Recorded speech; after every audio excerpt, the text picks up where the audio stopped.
आनंद रसिया है आवो रे आवो ज्ञानानंद की डगरिया आओ रे ज्ञानानंद की डगरिया तुम आवो रे आवो गुण गावो रे गावो तुम आवो रे आवो गुण गाओ रे चेतन रसिया आनंद रसिया आवो रे आवो नित्या प्रकम पाद भूत के वेलोघा स्फुल मन परिये शुद्ध बोधा जंघान श्रेणी फला भूतन तु प्रसूनि बीजान कुरचारिण हवा नभो गणे सर्व विहान शच दीप्तम च तप्तम च तथा महोगम घोरम तपो घोरी पराक्रमस्था बेगा जो जी बुलावे थाने भक्तारी टोली बुलावे थाने भक्तारी टोली हमारा प्यारा गुरुवर हमारा प्यारा गुरुवर बेगा जो जी हमारा प्यारा गुरुवर बेगा जो जी बुलावे थाने भक्तारी टोली हो भक्तारी टोली भक्तारी टोली भक्तारी टोली भक्तारी टोली देखो चढ़ावो चंदन घीस घीसेला हमारा प्रभु जी चढ़ावो प्रभु हरि की ओम रिंदीव शास्त्र गुरु समय अक्षय पद प्राप्ताय अक्षतान निरूपामिति ओम रिंदीव शास्त्र गुरु समय कामाण विंसनाय पुष्पम निरूपामिति ऐसी लकीर है बाबा से मिलन होगा ओम रिंदीव शास्त्र गुरु समय चुगारोग विनाशनाय नैवेद्यम निरूपामिति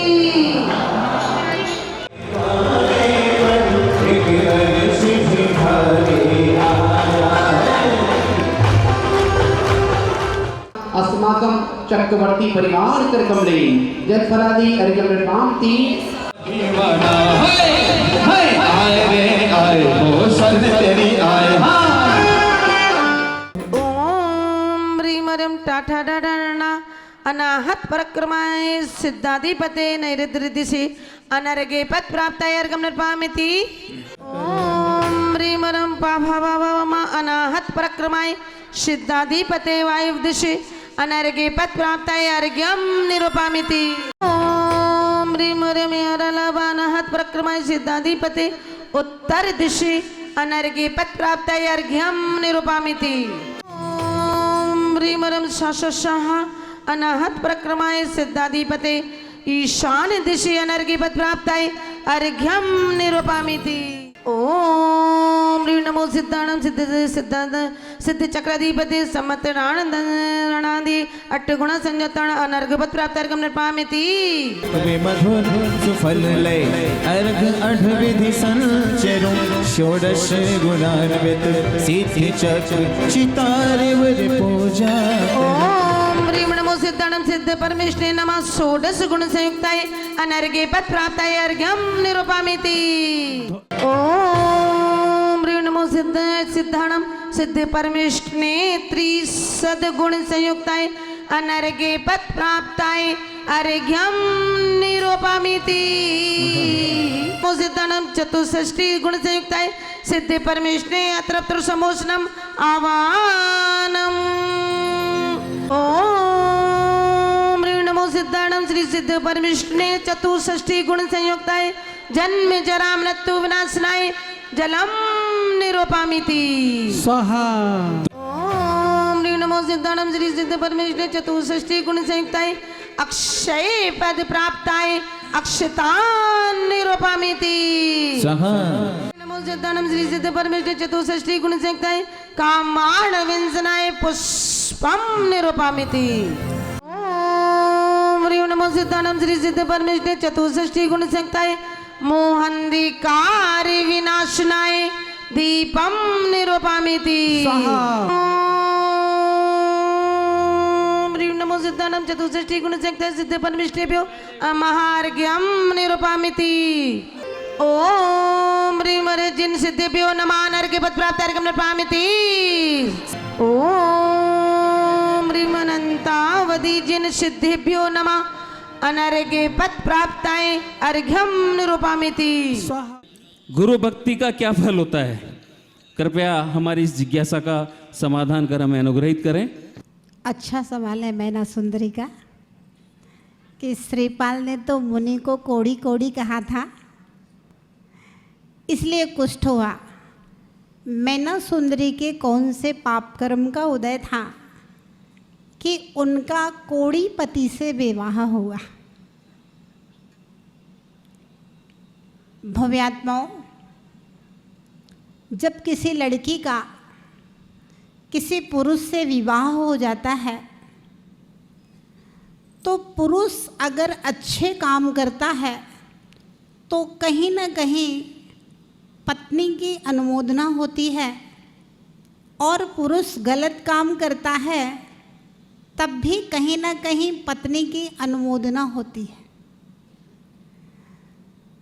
और श्रीपाल ने जब मुनि के ऊपर उपसर्ग किया, राजा श्रेणिक ने जब यशोधर मुनि के ऊपर उपसर्ग किया, तो उस समय चेलना ने भी अपने भाग्य की निंदा की थी। हे भगवान, ऐसा मैंने कौन सा पाप किया कि मुझे ऐसा पति मिला जो विधर्मी है और दिगंबर मुनि के ऊपर उपसर्ग करने वाला पति है। तो मैना सुंदरी का हम पाप कहें या मैना सुंदरी का पुण्य कहें, क्योंकि मैना सुंदरी का विवाह तो एक कोड़ी के साथ में हुआ था, लेकिन वह कुष्ठ रोग मात्र और मात्र 6 महीने के अंदर ही ठीक हो गया था। उसके बाद में श्रीपाल तो कामदेव थे, कोटि भट्ट थे और मोक्षगामी जीव थे। तो मैना सुंदरी का विवाह एक सामान्य कोड़ी से नहीं हुआ था। मैना सुंदरी का विवाह मोक्षगामी कोटि भट्ट श्रीपाल से हुआ था। पाप कर्म इतना ही था कि जिस समय श्रीपाल ने मुनि को कोड़ी कहा था, उस समय मैना सुंदरी उनकी पत्नी थी और पति पत्नी का राग का प्रेम का नियोग था कि इस जन्म में भी उनको उनकी ही पत्नी बनना था। इसलिए मैना सुंदरी का विवाह एक कोड़ी के साथ में हुआ था। जैसे राजुल नेमी 9 भव की प्रीति चली आई थी, आदिनाथ और राजा श्रेयांश की भी 8-9 भव से प्रीति चली आई थी। ऐसे ही श्रीपाल और मैना सुंदरी के जन्म जन्म से पति पत्नी बनते आए थे, इसलिए उनका उन्हीं के साथ में नियोग था। दूसरा प्रश्न है हमारे सौधर्मेंद्र जी का कि ये जीव जानता है कि पुण्य करने से संसार में सारी अनुकूलताएं और अच्छी अच्छी चीज़ें प्राप्ति होती हैं, और पाप करने से दुखों की प्राप्ति होती है, फिर भी यह पाप की ओर प्रेरित क्यों होता है और पुण्य क्यों नहीं करता? तो भव्यात्माओं, आपको मालूम है 8 कर्मों में से अगर कोई सबसे प्रबल कर्म है, कर्मों का राजा अगर कोई है, तो वह है विनोद भैया मोहनीय कर्म, है ना। ज्ञान नहीं हो कोई दिक्कत नहीं है, दर्शन नहीं हो कोई दिक्कत नहीं है, आयु कर्म कितना है उससे कोई फर्क नहीं पड़ता, अंतराय कर्म है, धन संपन्नता है, उससे कोई नहीं फर्क नहीं पड़ता, शरीर सुंदर असुंदर है उससे कोई फर्क नहीं पड़ता। लेकिन सौधर्मेंद्र जी, मोहनीय कर्म जो है वह सब कुछ जान कर भी इंसान को अनजान बनाए हुए है, सब कुछ देखता हुए भी इंसान की आंखों के ऊपर पट्टी बांध देता है, सामर्थ्य होते हुए भी, मोक्ष मार्ग में चलने की सामर्थ्य होते हुए भी मोक्ष की बात आती है, मार्ग की बात आती है तो व्यक्ति को असहाय बना देता है। वह है मोहिनी कर्म। कौन नहीं जानता? हम लोग आदिनाथ और गौतम बुद्ध के समय के नहीं हैं कि गौतम बुद्ध ने कभी बुढ़े आदमी को नहीं देखा था, आदिनाथ भगवान ने कभी किसी की मृत्यु नहीं देखी थी। हम लोग उस जमाने के नहीं हैं, रोजाना मौत देख रहे हैं। अभी आपने सबने नाटक देखा? क्या देखा? स्वार्थी संसार। क्या आप जानते नहीं है स्वार्थी संसार है? और नाटक देख रहे थे तो सब लोग सिर भी हिला रहे थे, हंस भी रहे थे। लेकिन हम आपसे पूछे, नाटक देख करके कितने लोगों को वैराग्य हो गया और कितने लोग हमारे साथ चलने के लिए तैयार हैं? कितने लोग तैयार हैं चलने के लिए घर छोड़ करके? सब जानते हैं स्वार्थी संसार है। लेकिन प्रकाश भैया, मोहिनी कर्म जो है ये छोड़ने नहीं देता है घर द्वार। सब कुछ जानते हुए भी अनजान बनाए हुए हैं। मालूम है इंसान को कि पापों में जो पैसा खर्च होगा वो सब मिट्टी हो जाएगा और धर्म के स्थान पर जो धन खर्च होगा वह सब सोना हो जाएगा। और फले अनंत जो धर्म ध्यान की भूमि विषय बोवे, धर्म ध्यान की भूमि में जो भी तिजोरी का दाम निकल जाएगा तो वह अनंत गुना फलित होकर के स्वर्गों में मिलने वाला है और असंख्यात वर्षों के लिए मिलने वाला है। लेकिन जीव का जो मोहिनी कर्म है वह दान देने में तो बहुत सोच विचार करता है। बहुत इतना बड़ा माहौल है तो थोड़ा सा लोगों का भाव बन जाता है देने का, नहीं तो बहुत मुश्किल से तिजोरी से पैसा निकलता है। लेकिन पाप करने के लिए गिनती नहीं लगाई जाती। एक बार विदेश घूम के आता है आदमी, 10-15 लाख रुपए तोड़ करके आता है।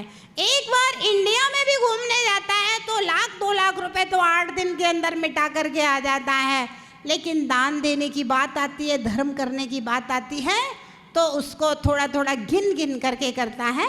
ये सब कुछ नहीं है, मोहिनी कर्म का प्रभाव है। तीसरा प्रश्न हमारे चक्रवर्ती महोदय का कि सब लोग पूजा कर रहे हैं, फिर चक्रवर्ती बना के क्यों पूजा करवाई माता जी? हम लोग ऐसे ही कर लेते, नीचे बैठ के कर लेते। वो भी आत्माओं, जब कोई किसी पद के ऊपर आसीन होता है ना, थोड़ा सा उसको महसूस होता है मैं भी कुछ हूँ। और आप देखना, जब भी चक्रवर्ती बनाया जाता है तो भरत चक्रवर्ती बनाया जाता है। भरत चक्रवर्ती क्यों बनाया जाता है? क्योंकि भरत चक्रवर्ती तो जो था, चक्रवर्तियों की संपदा तो सबके पास एक जैसी रहती है ना। 14 रत्न, 9 निधियां, 6 खंड का आधिपत्य, 32,000 मुकुटबद्ध राधा, 96,000 महारानियां, सब चक्रवर्तियों की होती हैं। लेकिन भरत चक्रवर्ती था प्रथम चक्रवर्ती। वो एक अनूठा चक्रवर्ती था। एक तो तीर्थंकर का पुत्र था, दूसरा कामदेव का भाई था, तीसरा तद्भव मोक्षगामी था। और भरत चक्रवर्ती एक ऐसा चक्रवर्ती हुआ कि जिसकी दीक्षा लेते ही 48 मिनट के अंदर अंदर केवल ज्ञान प्रकट हो गया और मोक्ष की निर्वाण की सिद्धि हो गई। इसलिए वह चक्रवर्ती भरत को अनासक्त योगी, घर में बैरागी कहा जाता था। तो चक्रवर्ती बनकर के जब भगवान की आराधना करते हैं तो वैसे भरत चक्रवर्ती जैसे परिणाम, भरत चक्रवर्ती जैसे भाव और मैं भी भगवान मोक्ष को प्राप्त करूं, ऐसी भावना अपने अंतरंग में, ऐसी कल्पनाएं हिलोले रहती हैं। इसलिए चक्रवर्ती बनकर के पूजा करना, सौधर्म इंद्र बनकर के पूजा करना, महायज्ञ नायक, यज्ञ नायक, ईशान सानत कुमार, महेंद्र इंद्र बनकर के पूजा करना, श्रीपाल मैना सुंदरी बनकर के पूजा करना और भी बाहुबली बनकर के अन्य अन्य इंद्रगण करके पूजा करना तो अपने आप में एक गौरव और एक कल्पना का विषय होता है। दूसरा बात यह है, आप इंद्रों के पैसे के द्वारा ही इतना बड़ा पंडाल खड़ा हुआ है, तो कहीं ना कहीं दान का जो पुण्य है वह आप सबके कोठे में विशेष रूप से जाएगा। इसलिए पात्रों को बना करके हमेशा महापूजा की जाती है, ऐसा आगम का विधान है।